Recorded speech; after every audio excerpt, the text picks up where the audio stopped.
I posted on my social media for you guys to send us any question you wanted to ask us. And I'm so sorry that we're just now able to do it because our life is so crazy and busy. But I'm excited to answer all these questions because you guys sent in a ton. We're going to look through them right now. We're not going to answer all of them. Yeah, can't answer all of them. Not that much time. I've looked at a lot of them, but we've not looked at all of them. So we're going to answer them. We're going to read them and then answer them and try to answer as many as we can. So, okay, here we go. One thing you cannot wait to do again once the babies get older. That's such a good question because I'm constantly thinking, when they get older, we're going to be able to do this, we're going to be able to do this, we're going to be able to do this. So, yeah, I think about that almost all day, so that's an excellent question. I'm just kind of thinking every time I'm buckling them in their car seats. Do you like your new car seats? No. No, who said no? No. I think. When are they going to be big enough to get into their car seat on their own and buckle themselves up? Yes. That's a huge step in our life. Okay, is that every? Oh, one more. That so would be exhausting. amazing. Look, we gotta buckle you in, okay? Look, go find a seat. Go find a seat.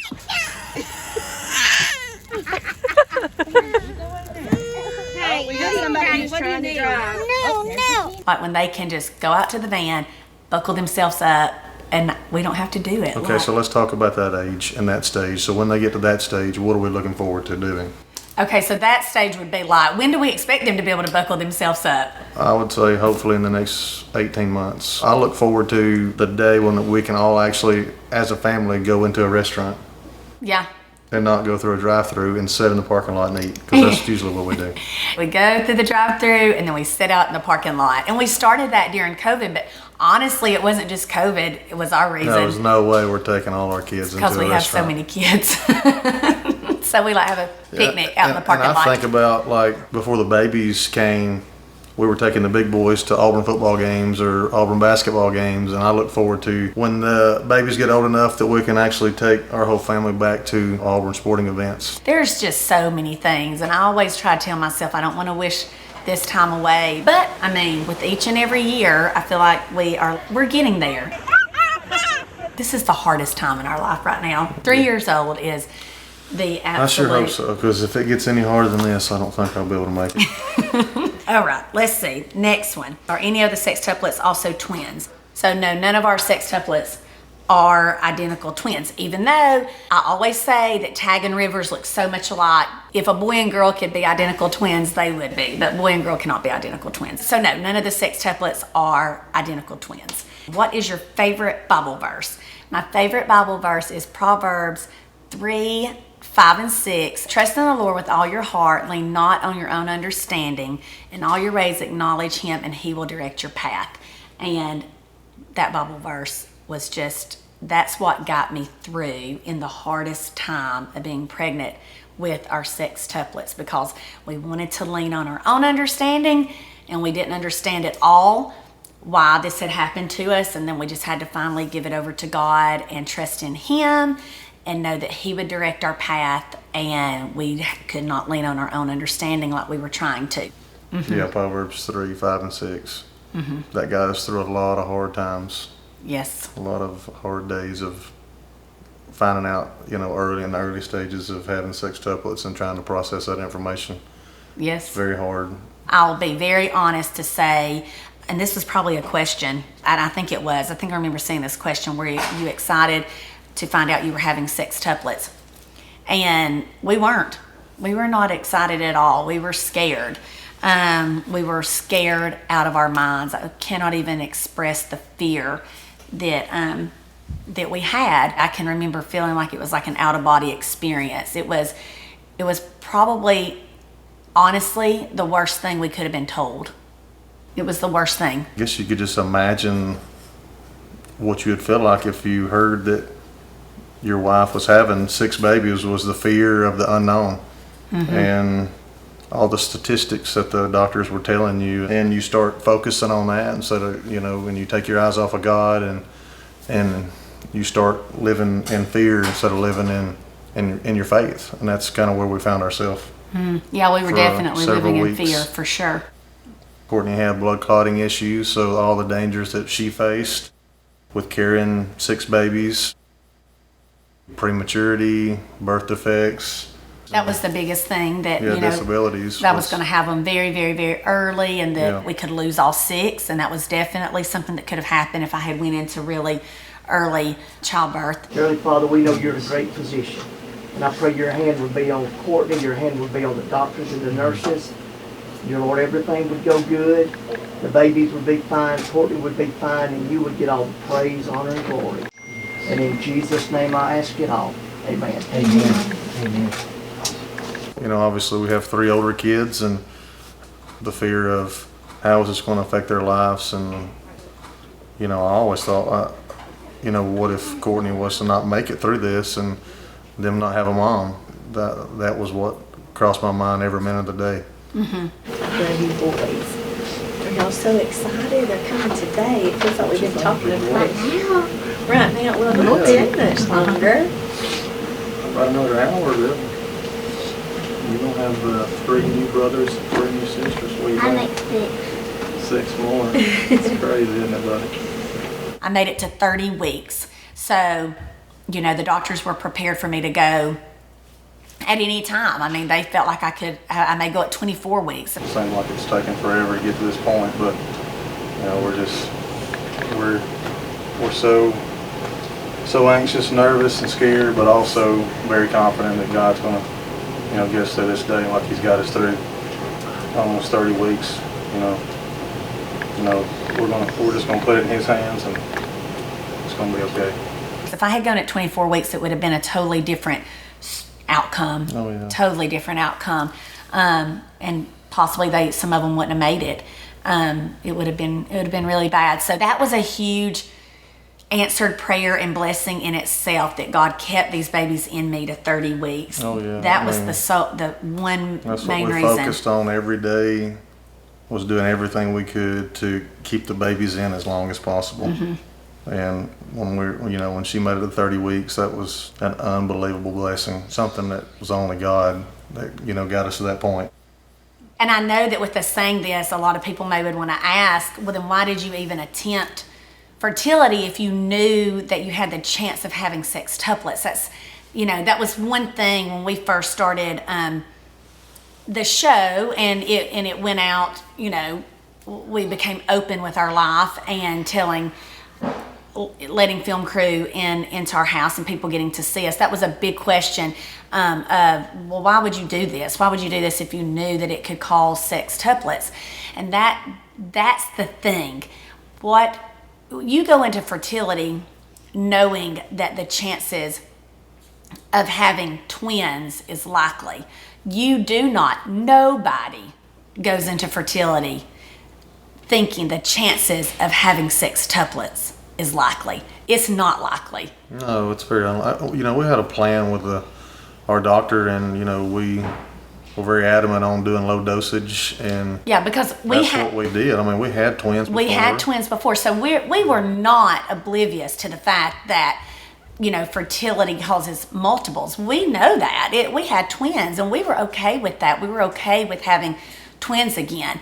And that was the thing, though. We even talked to our doctor about doing a lower dosage than what we did when we got pregnant with Wells and Bridge, so that we would even keep our percentage, we'd even keep it low at having twins. So, you know, if you're talking to a doctor and they're saying, okay, we're going to bring the percentage down to even you having twins to 8 to 10%, triplets 3 to 5%, and anything above triplets is just, you know, out of the doctor's mouth. I've never seen anyone even have more than twins off this low a dosage of medication I'm going to give you. So you leave there thinking, okay, well, I mean, most likely we're going to have one baby, if even get pregnant with one baby this go around. Like, you know, our chances were really lowered. And when we actually became pregnant with sextuplets, we were told that was like a 1 in 5 billion chance. 5 million. Yeah, million. Million, billion, whatever. That's a lot. It was a very low chance we would have gotten pregnant with sextuplets, but we did.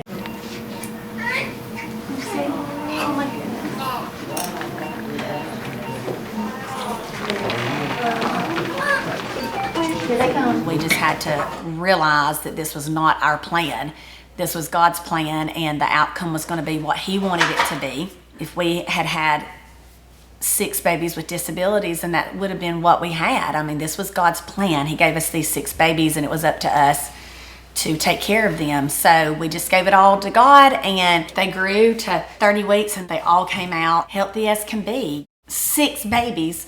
There was no major issues that we knew of right then. That's Blue. That's your brother. He opened up the Bible. He's a boy. Look at it. Look here, move back here so mommy can see just a little bit. Look, you see? Oh my goodness.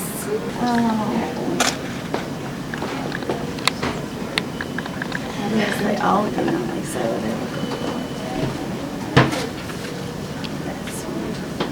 This is Tag, and look how teeny tiny. Yes, he's your smallest. He's the little one. He looks good. Oh, how much did he weigh? 211. Yeah, he may end up on the ventilator too. Okay. They all come out. None of them even had to even be put on the ventilator immediately except Rayne. She was the only one. Yeah. Later on, some of them did, but I just mean like immediately. She was the only one. So that's amazing. You just think about 6 babies coming out and then just all being, so healthy. And of course, we did find out later about Layke's heart defect, the VSD that he had. Basically, it was a little tiny like pinhole in his heart. And since then, now at the age of 3, we just went back the other day, and basically that hole is gone. It has completely healed, and that's really all that we had to deal with. And we were told early on that the hole would heal. He hasn't ever had any he hasn't ever had problems from it. So we've been very blessed in that. Really, the boys, like the baby boys, have a harder time getting over colds and stuff like that. So we have to give them breathing treatments, some, but nothing major. I mean, We kind of relate that to them being premature. I mean, whereas our older boys, we hardly ever have to get them breathing treatments through the years. And then, like with if they have RSV or sometimes just a bad cold, I mean, Yeah. we have to give them breathing treatment. So that's really the only thing that we have at this point. That's The really girls, we anything don't have different. to. I guess girls Yeah. are a little bit tougher than those boys because, you're right. I mean, that's really all we deal with. So we're super blessed and lucky Very, that very blessed. 6 babies have come out so healthy. Yep. And I look back at those fearful days, and I'm thankful that God got us through the fear and turned our thought process around, because we were really like in our darkest days of trying to figure out what we needed to do to fix this problem that we had.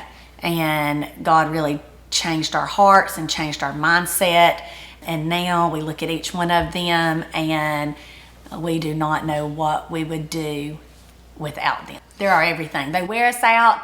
They're about to put us in the loony bin. In the grave. In the grave. Eric don't have any hair left, but we would not trade those little stinkers for anything. They have completed us so much. Yeah, they've definitely completed us. No doubt about that. Okay, let's see. Gosh, there's so many good questions. You guys asked so many good questions. I know we can't answer them all, but here's a question like, do you have help with the sextuplets? Gosh, there's so many questions. There's so many things I want to tell y'all. No, I do not have any help. I do have, let me rephrase that. My dad comes over in the morning and he stays with the babies so I can take the boys to school, because I still like to have that time and that routine of taking the boys to school. Eric takes Saylor, I take Wells and Bridge, and my dad stays with the babies as we still call them, stays with the babies till I get home. So he helps me out in the mornings, and then I do have friends, that pop in and out. And We do not have any hired help. we do not have any hired help. No, I mean, No full-time help. my aunt pops in and out, my mom pops in and out. Like but we do not have full-time help. Like it is pretty much, it's us and us only, as far as 24 hours a day. We hired Kaylee back at the very beginning. If y'all remember her on the show, she helped us. But once she went off to college, and I think the babies were 6 months old, we've not had any hired help since then. So sometimes that's hard but we've just done it by ourselves. And I think I saw some comments not too long ago that someone was like, don't let them fool you. They've got a lot of help. They've got hired help. No, we don't. We don't. And that's negative. That's the honest truth. We, I mean, there's times we would like hired help. yeah. We just don't. We've never taken that step. I mean, And we've made it this far, we've made it this far. We're going to keep on trucking along.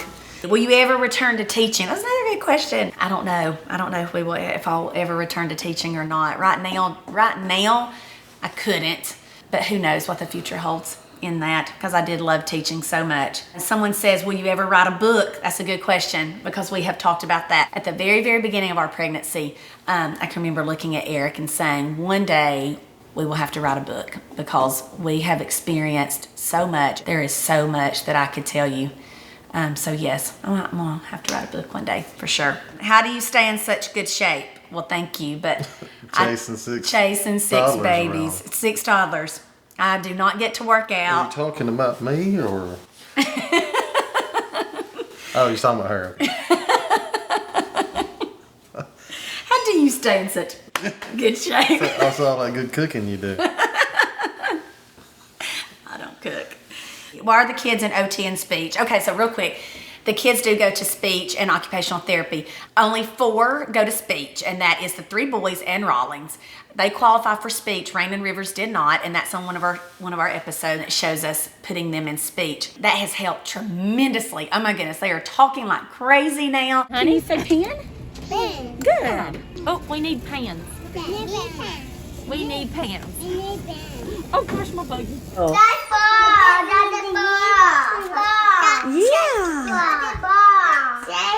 That's Santa Claus. Santa Claus?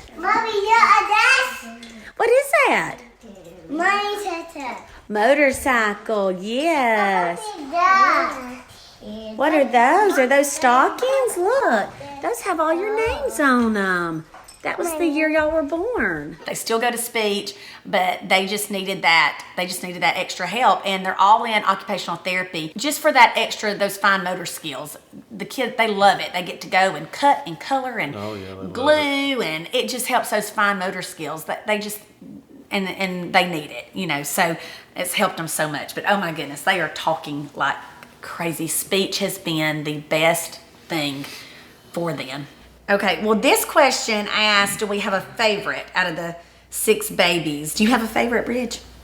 Rawlings. So why is Rawlings your favorite? I don't really Because she doesn't cause much of a fuss. Yes. Rawlings. Rawlings so and It's very easygoing. Yeah. Rawlings and But when Bridge. she breaks down, she just plots on the floor and it's over. Rawlings and Bridge have this special connection. It's so sweet because I feel like all the babies have like an older boy that they connect with, and Rawlings connects with Bridge. And if you ask her right now who she loves, she would say Bidge. Who do you love? Yes. Do you? Yes. Oh. Why do you love Bridge so much? Is he a sweet big brother? Yes. Oh. Bridge is he's honestly the least patient of any of our kids, but he is the most patient with the 6 babies. Mm-hmm. He really is. Hang on. Like Wells is a very laid back kid. Wells, Did you picture that? did you stick your finger in a light socket? Will, did you? No.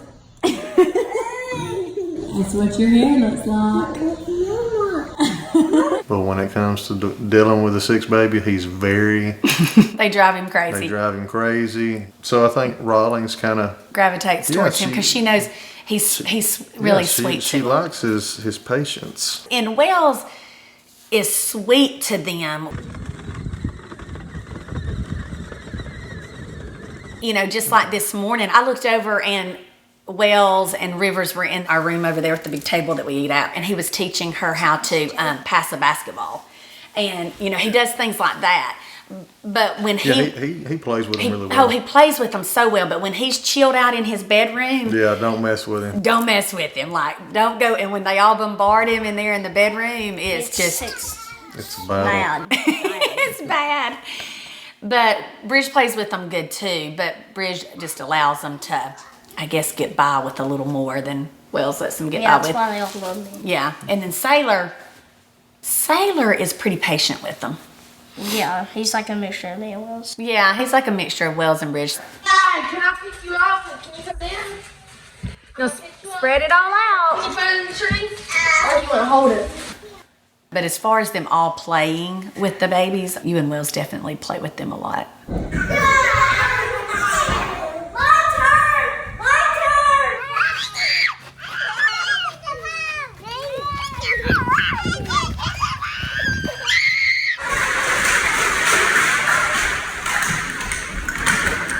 Rayne is a Saylor's girl. Yeah. Hey, Rayne. Who do you love? Otis. Who's your favorite? Who's your favorite big brother? Oh, that's very sweet. Rivers is big time Wells. Rivers is big time Wells. Who knows why It's just weird. They have this special connection with each other. Well, Wells pampers her. yeah. Yeah, he Yeah, does. Wells pampers her and not any of the babies. He says she's the queen. She is not the queen. That's why Rivers. I am the boss. That's why Rivers flocks to Wells, because Wells spoils her. And she likes to be And why spoiled. he's decided just to spoil her, I don't know. Don't take all of it, Rivers. Open up. Oh!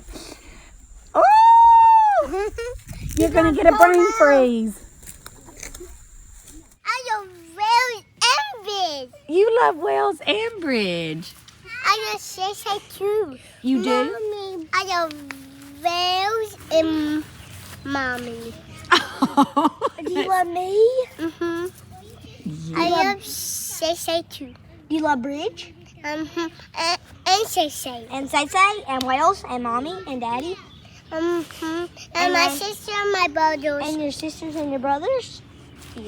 Oh, so you love everybody. So what about the boys? Like, The boys really don't. The baby boys don't have a favorite. Tag he doesn't like me for some reason. Tag doesn't like you. No. He's like Rivers to me. he's fussy. He is fussy. Sometimes I feel like he doesn't like me. Tag is edgy. He is. Woof. Do we still have cattle? And if so, what breed?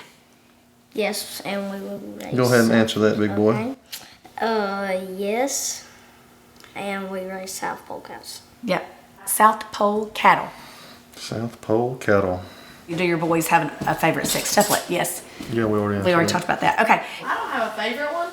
Saylor just said he does not have a favorite. Saylor does not have a favorite. Just one of the babies. Rayne loves him, but he loves them all. He definitely gets really upset if he does not want anyone to ever think he has a favorite. He's Yeah. very, Well, he views it kind of as a parent. Like, yeah, you don't have favorites. He loves He loves them all equally. He loves them all equally.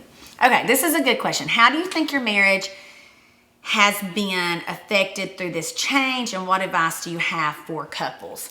So, how do you think that our marriage has been affected by having the sextuplets? Well, I think honestly that since we've been through all this, I think that we're closer now than we've ever been. And I think that, you know, back when all this started, you know, I think we kind of made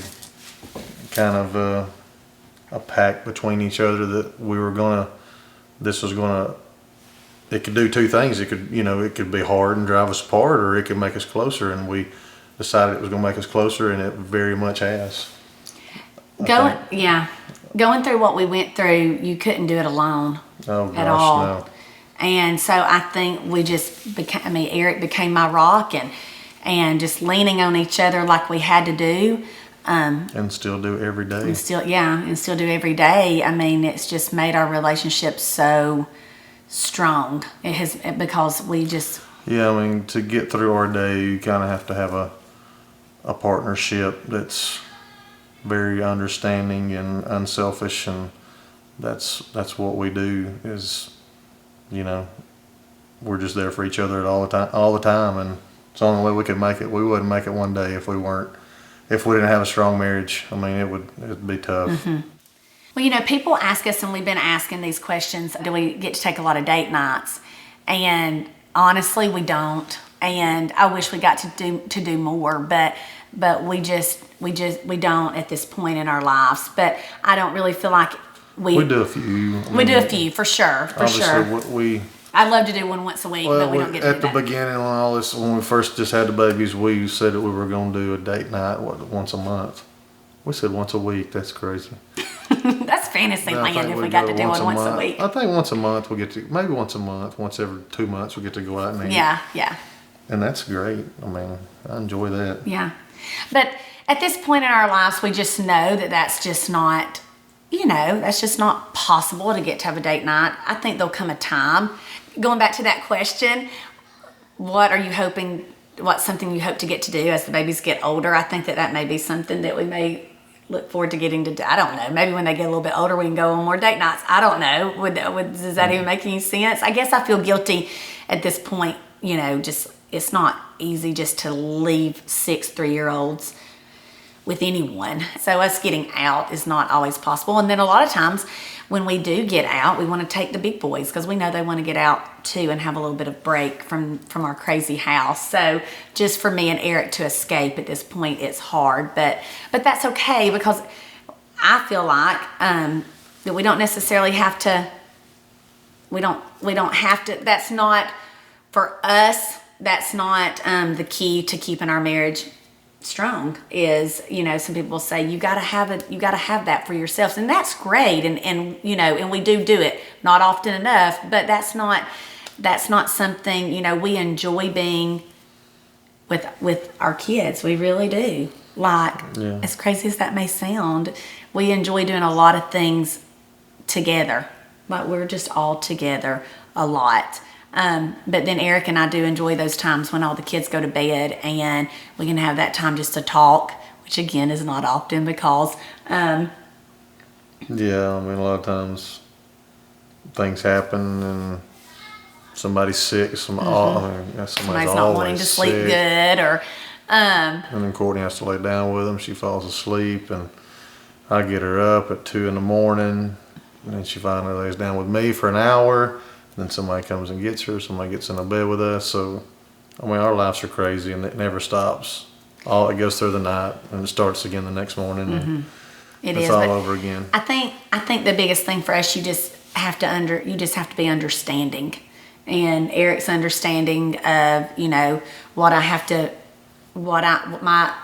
demands on me as a mom, and I'm understanding of Eric of the demands on him. A lot of times, I'm left here with all 6 and he's out with the 3 older boys coaching or practicing. And, he does the sports thing with all of our 3 boys. So he's gone a lot and our marriage is definitely 100. Like Eric puts in 100, I put in 100. And I think the key to, the most important thing is just being unselfish and not worry about what you want to do in that moment. It's not about what you want to do. It's about when you have this many kids and so many things that have to accomplish just to make it through our day. You cannot look through anything in a selfish way or you will not be happy. So, I just look at what do I need to do today for my kids, for Courtney, for everybody else. And you have to put yourself last. Obviously, everybody needs time for themselves, but we get very little time for ourselves. As the kids get older, we'll get more time for ourselves. But right now, it's just what's best for Courtney, what's best for our kids, and what do we need to do to make it through that day. And I think that makes us love each other even more when I see the kind of daddy he is. That makes me fall in love with him more and more every single day. I'm learning your patience. I'm learning your grace. I'll keep moving towards you now, as long as it takes.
Hello.